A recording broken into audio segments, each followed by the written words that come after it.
GMA Parenting Alert. The World Health Organization is out with some new guidelines about screen time for children.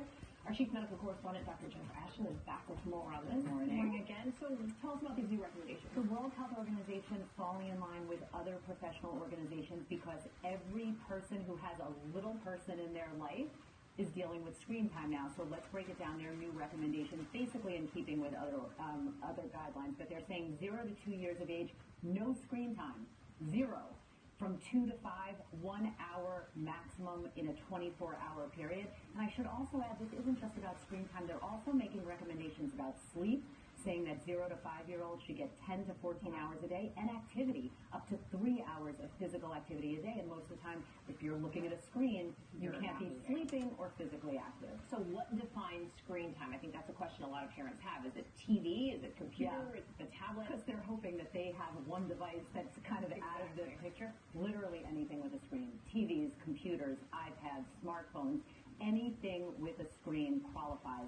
And I think the other important thing here, Celia, is that we don't have decades of long-term data about the effects on a very young brain of all this screen time, which is now part of our life.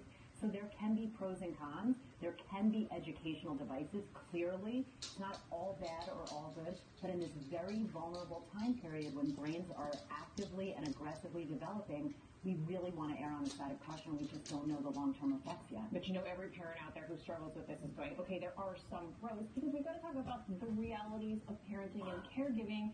Sometimes you need these devices. You need a break. Oh, yeah. And so I will say I was very impressed that the World Health Organization was sensitive to this guilt factor. They understand the reality and the logistics of caring for a small baby or a toddler when you actually have to do something else. It's a true story, Cecilia. I watched a friend's baby during a hockey game. That baby started to cry. I whipped out my phone so quickly.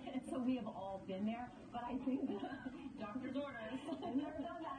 I think that the key here, if you are in doubt, talk or walk it out. Go old school. Read, play, engage in games where there's human interaction. That's always safer. Always good stuff. Okay, Dr. Ashton, thanks. Let's head over to Rob. All right.